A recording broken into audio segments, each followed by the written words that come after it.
ദൈവം നമുക്ക് എല്ലാവർക്കും എല്ലാ അവയവങ്ങളും തന്നിട്ടുണ്ട്. ഇവിടെയുള്ള എല്ലാവർക്കും ഇപ്പോൾ കിഡ്നിയും കണ്ണും കാതും ലിവറും പാൻക്രിയാസും ഒക്കെ ഉണ്ട്.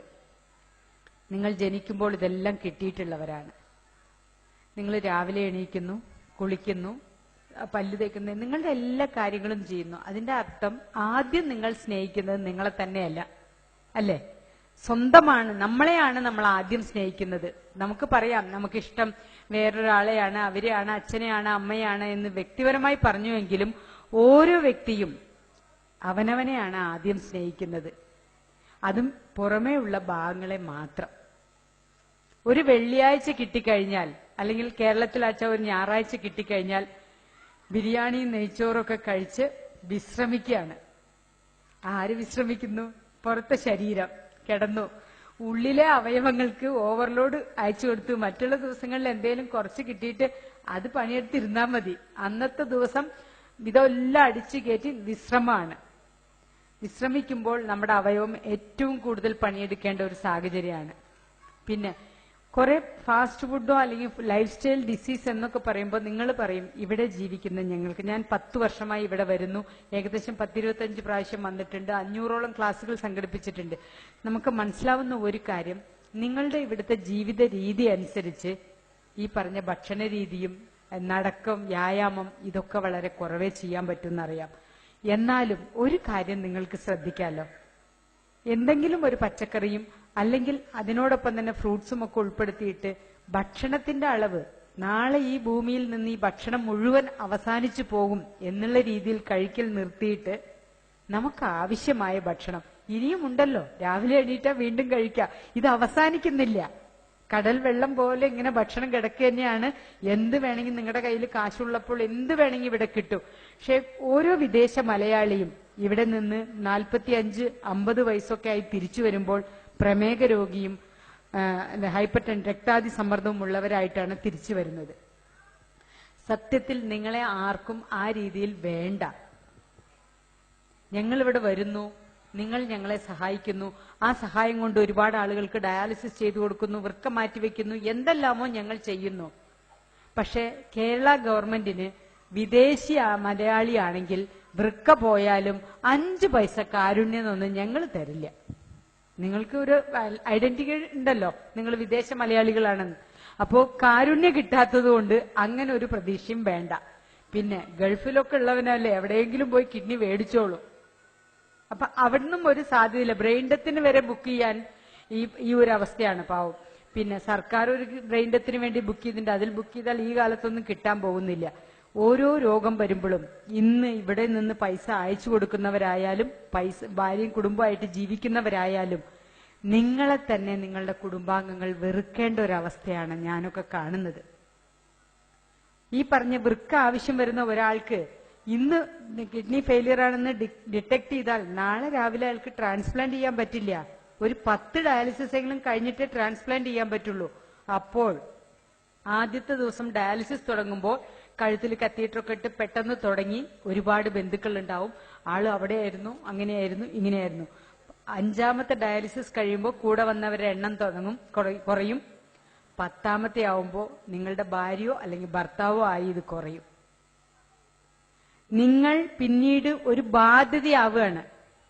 അതിന്റെ ഇടയിൽ ഭാര്യയുടെ കിഡ്നിയോ ഭർത്താവിന്റെ കിഡ്നിയോ വീട്ടിൽ നിന്നൊരു കിഡ്നി പോലും കിട്ടിയില്ലെങ്കിൽ നിങ്ങൾക്ക് വേണ്ടി പത്രത്തിൽ പരസ്യം കൊടുത്ത് വരുന്നവർ ചോദിക്കുന്ന 5ഉം 10ഉം 20ഉം ലക്ഷം രൂപ ബ്രോക്കർമാരുടെ വക. കടാവറൊന്നും ആയിട്ടുമില്ലല്ലോ, ഇപ്പൊ തുടങ്ങിയിട്ടല്ലേ ഉള്ളൂ. ബോധവൽക്കരണം തുടങ്ങിയിട്ട് വർഷങ്ങളായാലും കിട്ടിയിട്ടില്ല. അപ്പോൾ സ്വാഭാവികമായിട്ടും നിങ്ങളുടെ വീട്ടിലും നിങ്ങളുടെ നാട്ടിലുമുള്ള ആളുകൾ നിങ്ങള് പീസ് പോയ ബൾബായിട്ട് കൂട്ടും. അതെപ്പോ വേണമെങ്കിൽ അടിച്ചു പോകാം. അത് പോയാലും ജനങ്ങൾ പറയാം അത് പണ്ടേ പോയതാ. ഒരു രീതിയിലും മരിക്കാൻ വേണ്ടി ആഗ്രഹിക്കും. ഡയാലിസിസ് യൂണിറ്റിന്റെ പടിക്കലുള്ള പല ആളുകളും എപ്പോഴാ ഒന്ന് മരിച്ചു കിട്ടുക ആലോചിക്കണം. ഒരു ഡയാലിസിസ് രോഗിക്ക് സൗജന്യമായി ഡയാലിസിസ് ചെയ്ത് കൊടുത്താലും അയാൾക്ക് എപ്പോട്ടിൻ എന്ന് പറഞ്ഞ് രക്തമുണ്ടാവാവുന്ന ഇഞ്ചക്ഷൻ എടുക്കണം, ഹെപ്പാരിൻ ഇഞ്ചക്ഷൻ വേണം, ഡയാലൈസർ വേണം, ബ്ലഡ് ട്യൂബ് വേണം, മരുന്ന് വേണം. ഇതൊക്കെ ചെയ്യുന്നതിനൊപ്പം മറ്റുള്ള അസുഖങ്ങൾക്ക് ചികിത്സിക്കാൻ ഇതിന് 6000 രൂപ ഏറ്റവും ചെലവ് കുറഞ്ഞ രീതിയിൽ കണക്കാക്കിയാൽ ഈ ചെലവ് മാത്രം 400 രൂപയ്ക്ക് എപ്പോട്ടിൻ, അത് ഒരാഴ്ചയിൽ 4 ആഴ്ചയിൽ 4 എണ്ണം. ഹെപ്പാരിൻ ഇങ്ങനെ കണക്ക് കൂട്ടിയാൽ വളരെ 1600 രൂപയ്ക്ക് പ്രൈവറ്റ് ആശുപത്രി കൊടുക്കുക, 400 രൂപയ്ക്ക് കൊടുത്താൽ പോലും 6000 രൂപ വേറെ വേണം. ഡയാലിസിസ് സൗജന്യം കിട്ടിയെന്ന് മറ്റുകൊണ്ട് മാത്രം പോരാ, അതിനോടൊപ്പം അയാളുടെ കുടുംബം ജീവിക്കുന്ന നമ്മൾക്കിത് സാന്ത്വന ചികിത്സയല്ല എന്ന് ഒരാൾക്കും മനസ്സിലാവുന്നില്ല. എല്ലാവരും വിചാരിക്കുന്നത് ഡയാലിസിസ് ചെയ്തു കഴിഞ്ഞാൽ രോഗിയായിന്ന്. സത്യത്തിൽ ഡയാലിസിസ് എന്ന് പറയുന്നത് നമ്മൾ ജീവിതത്തിലേക്ക് തിരിച്ചു വന്ന് നോർമലായിട്ട് ജീവിക്കാൻ വേണ്ടിയാണ് ചെയ്യുന്നത്. കേരളത്തിലെ സാമ്പത്തിക അവസ്ഥയും മാനസികാവസ്ഥയും അവരെ രോഗികളായി തന്നെ തീർക്കുന്നു. അപ്പോൾ ആ രോഗി മരിച്ചാൽ ഉണ്ടാവുന്ന ലാഭമാണ് എല്ലാവർക്കും തോന്നുന്നത്. അങ്ങനെ സഹജീവികളെ വെറുക്കാനുള്ള ഒരു അവസരത്തിലേക്കാണ് നമ്മൾ പോയിക്കൊണ്ടിരിക്കുന്നത്. കഡാവർ ട്രാൻസ്പ്ലാന്റേഷൻ നിലവിൽ വന്നു കഴിഞ്ഞാൽ ഈ ഒരു രോഗി ആർക്കും ബാധ്യതയല്ല. സൗജന്യമായിട്ടാണ് ഈ കിഡ്നി കിട്ടാൻ പോകുന്നത്. അയാൾ ഉണ്ടാക്കിയ എന്തെങ്കിലും സമ്പത്ത് കൊണ്ട് അയാളുടെ വൃക്ക മാറ്റിവെച്ച് അയാൾക്ക് തിരിച്ച് ഇവിടെയോ നാട്ടിലോ എവിടെയെങ്കിലും ജോലി ചെയ്ത് ജീവിക്കാം. പലപ്പോഴും പല ആശുപത്രികളിലും ഇവിടെ നിന്ന് വന്നിട്ട് വർഷങ്ങളായി ഗൾഫിൽ കഴിഞ്ഞ് തിരിച്ചു വന്നിട്ട് വർഷങ്ങളായി ഡയാലിസിസ് ചെയ്ത് മേപ്പോട്ട് നോക്കി കിടക്കുന്ന ആ കണ്ണുകളിൽ കാണുന്നത് എനിക്ക് ജീവിക്കണം. പുറത്തിരിക്കുന്ന കുടുംബാംഗങ്ങൾ പറയണത് ഒന്ന് മരിച്ചിരുന്നെങ്കിൽ. അയാൾ ജീവിക്കാൻ അയാളും അയാളെ ചികിത്സിക്കുന്ന ആശുപത്രിക്കാരും മാത്രമേ ആഗ്രഹിക്കുള്ളൂ. അയാൾ ജീവിച്ചിരിക്കുന്നാൽ ലാഭമുള്ളത് 2 ആൾക്കാ. ഞാൻ ജീവിച്ചാൽ എനിക്കും പിന്നെ എന്നെ ചികിത്സിക്കുന്ന ആശുപത്രിക്കും. എന്റെ വീട്ടുകാർക്ക് ഇന്നിവിടെ വരുന്ന 400 രൂപയിലുമായിട്ട് ബസ്സിനും അല്ലെങ്കിൽ ഓട്ടോയിലോ കൊണ്ടുവരുന്ന ആ കാശ് പോലും വേസ്റ്റ് ആയിട്ട് ചെലവാക്കുന്ന ഒരു ഫീലിംഗാ. അങ്ങനെ മറ്റുള്ളവർ നമ്മുടെ മരണം ആഗ്രഹിക്കുന്ന രീതിയിൽ ഒരു മരണം നിങ്ങൾ ആരും ആഗ്രഹിക്കരുത്, അതിലേക്ക് മുതിരരുത്. അതാണ് എനിക്ക് ആദ്യമായി പറയാനുള്ളത്. രണ്ടാമത്, ഒരാൾക്ക് വേണ്ടി പത്രത്തിലൊക്കെ നിങ്ങൾ കാണാം, വൃക്കരോഗി കനിവ് തേടുന്നു, ഹൃദയരോഗി കനിവ് തേടുന്നു, അല്ലെങ്കിൽ ഹാർട്ട് പേഷ്യന്റ്, ക്യാൻസർ പേഷ്യന്റ്. നമുക്ക് വേണ്ടി വേറൊരാൾ പിരിക്കുക എന്ന് പറയുന്നത് ഇവിടെ ഇരിക്കുന്ന ആർക്കെങ്കിലും ഒരാൾക്ക് അംഗീകരിക്കാൻ പറ്റുമോ? നിങ്ങളെല്ലാവരും പ്രാർത്ഥിക്കണ ഇപ്പൊ അതല്ലേ. നമുക്കൊന്നും ഈ അവസ്ഥ വരില്ല എന്ന് വിശ്വസിക്കുന്നവരും വരരുത് എന്ന് ആഗ്രഹിക്കുന്നവരും ഉണ്ട്. അപ്പോ അത് ഉറപ്പിച്ച് തീരുമാനിക്കുക. എനിക്ക് വേണ്ടി എന്റെ സഹപാഠികളോ എന്റെ കുടുംബക്കാരോ മറ്റുള്ളവരുടെ അടുത്തുനിന്ന് 1 രൂപ പോലും പിരിക്കാനുള്ള അവസ്ഥ വരരുത്. മാരക രോഗങ്ങളൊന്നും വരാതെ ശ്രദ്ധിച്ചോളാമെന്ന്. എല്ലാ അവയവങ്ങളും ഉണ്ട്. സ്വർണ്ണപ്പീടികയിൽ പോയി സ്വർണം എടുക്കാൻ സ്ത്രീകൾ ഒരുപാട് സമയം, ബ്യൂട്ടി പാർലറിൽ പോകാൻ, പുരുഷന്മാർ ഷേവ് ചെയ്യാൻ ഒക്കെ സമയം കിട്ടുന്ന നിങ്ങൾക്ക് ഒരു 10 മിനിറ്റ് ദിവസവും നിങ്ങൾക്ക് വ്യായാമം ചെയ്യാൻ വേണ്ടി മാറ്റിവെക്കാൻ പറ്റില്ല എന്ന് പറയുന്നത് ഒരു രീതിയിലും ശരിയല്ല. 24 മണിക്കൂറിൽ 10 മിനിറ്റ് സ്വന്തം ആരോഗ്യത്തിന് വേണ്ടിയിട്ട്, വേറെ ആർക്കും വേണ്ടിയിട്ടല്ല. നിങ്ങൾ ഇവിടെ വന്ന് കഷ്ടപ്പെടുന്നത് കുടുംബക്കാർക്ക് വേണ്ടിയിട്ടാണ്, സമൂഹത്തിന് വേണ്ടി ഒക്കെ ആണെങ്കിലും നിങ്ങൾക്ക് വേണ്ടി ഒരു 10 മിനിറ്റ് മാറ്റിവെക്കുക. വർഷത്തിൽ ഒരിക്കൽ ഇവിടുന്ന് പോകുമ്പോൾ നാട്ടിൽ പോയിട്ട് ഹെൽത്ത് ചെക്കപ്പ് ചെയ്യാം. കാറ് വിളിക്കുന്നു, കല്യാണത്തിന് പോകുന്നു, സദ്യ കൊടുക്കുന്നു, എല്ലാം ചെയ്യുന്നതോടൊപ്പം നിങ്ങൾ ആരോഗ്യവാനാണോ? നിങ്ങൾ ഇവിടെ തിരിച്ചു വന്ന് ഇവിടെ കിടന്ന് മരിക്കാൻ ഉള്ള അവസ്ഥ. ഇപ്പൊ 22 വയസ്സിൽ ഹാർട്ട് അറ്റാക്ക് വന്ന് മരിക്കുന്നവരെ കാണുന്നു. അത്തരം ഒരു മരണം എനിക്ക് സംഭവിക്കാതിരിക്കട്ടെ, അതിനുവേണ്ടി ഒരു 2000 രൂപ ഞാൻ മാറ്റിവെക്കും എല്ലാ കൊല്ലം എന്ന് ഓരോരുത്തരും തീരുമാനം എടുക്കുക. നമ്മൾക്ക് ഈ തീരുമാനം, മറ്റുള്ളവരുടെ അവയവത്തിന് വേണ്ടി എന്തിനാണ് കേഴുന്നത്? എല്ലാം നിങ്ങൾക്കില്ലേ? ഇത് മുഴുവൻ ജീവിത ശൈലി രോഗം കൊണ്ട് കളഞ്ഞിട്ട് വേറൊരാളുടെ അവയവത്തിന് അയാൾ തരണം എന്ന് പറയുന്നത് ഏത് രീതിയിലാ? നീ എന്താണ് ആർക്കെങ്കിലും കൊടുത്തിട്ടുള്ളത്?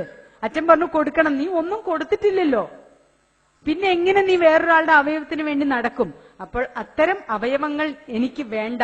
ഞാൻ എന്റെ അവയവം കൊണ്ട് മരണം വരെ ജീവിക്കും. മാർ ക്രിസോസ്റ്റം തിരുമേനിയാണ് ഈ പ്രൊജക്ടിന്റെ ഈ കരുതൽ എന്ന് പറയുന്ന ഞങ്ങളുടെ ഈ പ്രൊജക്ടിന്റെ ചെയർപേഴ്സൺ. തിരുമേനി നിങ്ങളുടെ അവസ്ഥ എന്താണെന്ന് പരിശോധിക്കുകയും ഒരു ഡയബറ്റിക് പേഷ്യന്റ് ആണ് എന്ന് അറിഞ്ഞു കഴിഞ്ഞാൽ മരുന്ന് ഡോക്ടർ പറയുന്ന രീതിയിൽ കഴിച്ചാൽ മാത്രം പോരാ. വ്യായാമം, ഭക്ഷണ നിയന്ത്രണം, കൃത്യമായ പരിശോധന, പിന്നീടാണ് മരുന്ന്. 4ാമതാണ് മരുന്ന്. ആദ്യം മരുന്ന് കഴിച്ചുകൊണ്ട് കാര്യമില്ല. ഇത് ചെയ്തില്ലെങ്കിൽ നിങ്ങളും ഈ ഡയാലിസിസ് യൂണിറ്റിലും എന്റെ അടുത്തും അച്ഛന്റെ അടുത്തും രജിസ്ട്രേഷൻ ഫോമുമായി നിൽക്കേണ്ട ഒരു അവസ്ഥ വരും. അതുകൊണ്ട് എപ്പോഴും പറയുന്ന ആ സമയമില്ല എന്നുള്ളത് ഒന്ന് മാറ്റിവെക്കുക. സ്വന്തം കാര്യം ചിന്തിക്കുക. നിങ്ങൾ തന്നെ നിങ്ങളെ ഇമാജിൻ നോക്കുക. ഞങ്ങളുടെ ഒക്കെ അടുത്ത് വന്നിട്ട് എനിക്ക് കിഡ്നി ഇല്ല, എനിക്ക് ഹാർട്ട് കംപ്ലൈന്റ് ആണെന്നോ എനിക്ക് അല്ലെങ്കിൽ ലിവർ ഫെയിലിയർ ആണോ എന്ന് പറയുമ്പോൾ ഞങ്ങൾക്ക് ഉടനെ എടുത്ത് തരാൻ പറ്റില്ല. ഇതൊന്നുമില്ല. ചിലവർ മേടിക്കും. ഇപ്പൊ നന്നായിരിക്കുന്നുണ്ട്, 2 മേടിച്ച് ഫ്രിഡ്ജിൽ വെച്ചാലോ എന്നൊക്കെ എന്നോട് ചോദിക്കാറുണ്ട്. എട്ടാം ക്ലാസ്സിൽ പഠിക്കുന്ന കുട്ടി വന്നിട്ട് പറയും, അച്ഛനും അമ്മയ്ക്ക് സാമ്പത്തിക ബുദ്ധിമുട്ടുണ്ട്, എന്റെ ഒരു കിഡ്നി എടുത്തിട്ട് വൈകുന്നേരം ആകുമ്പോഴേക്കും മാഡം എന്നെ പറഞ്ഞേക്കോ കുറച്ച് കാശും തന്ന് എന്ന് ചോദിക്കാറുണ്ട്. അതുപോലെ എടുത്തു തരാൻ പറ്റുന്ന ഒരു അവയവമല്ല. അതിനുള്ള നിയമക്കുരുക്കുകളും ബുദ്ധിമുട്ടുകളും പിന്നെ ഈ പറഞ്ഞ സാമ്പത്തിക ബാധ്യതകളും നിങ്ങൾക്കറിയില്ലല്ലോ. ഇപ്പൊ നമുക്ക് തോന്നും ശരീരത്തിന് ഒരു വിലയുമില്ല. ലക്ഷക്കണക്കിന് വിലയുള്ള ഒരു അവയവങ്ങളും ഒരുപാട് അവയവങ്ങളുമായിട്ടാണ് നമ്മൾ ജീവിക്കുന്നത് എന്ന സത്യം ഇത് പോകുമ്പോൾ മാത്രമേ തിരിച്ചറിയാൻ പറ്റുന്നുള്ളൂ. ആരുടെയൊക്കെ മുന്നിൽ തമിഴ്നാട്ടിലോ ആന്ധ്രയിലും കേരളത്തിലും ഒക്കെ ഉള്ള ബ്രോക്കർമാരുടെ മുന്നിൽ പരക്കം പായുന്ന ഒരുപറ്റ മലയാളികൾ, ചൂഷണം ചെയ്യപ്പെടുന്ന ഒരുപറ്റ മലയാളികളെ ഞാൻ കണ്ട് മടുത്തിരിക്കുകയാണ്. അതുകൊണ്ട് ദൈവത്തെ ഓർത്ത് നിങ്ങളുടെ ജീവിതത്തിൽ നിങ്ങൾ ഒരു അടുക്കും ചിട്ടയും കൊണ്ടുവരികയും സ്വന്തം ശരീരം നിങ്ങൾ പുറത്ത് സ്നേഹിക്കുന്ന പോലെ അകത്ത് അവയവങ്ങളെയും സ്നേഹിച്ച് ആരോഗ്യമുള്ള ആരുടെയും അവയവത്തിന് കേഴാതെ സ്വന്തം ആരോഗ്യത്തിൽ ജീവിക്കാൻ നിങ്ങൾ എല്ലാവരും തയ്യാറാവണമെന്ന് അഭ്യർത്ഥിച്ചുകൊണ്ട് എന്റെ വാക്കുകൾ നിർത്തുന്നു. നന്ദി, നമസ്കാരം.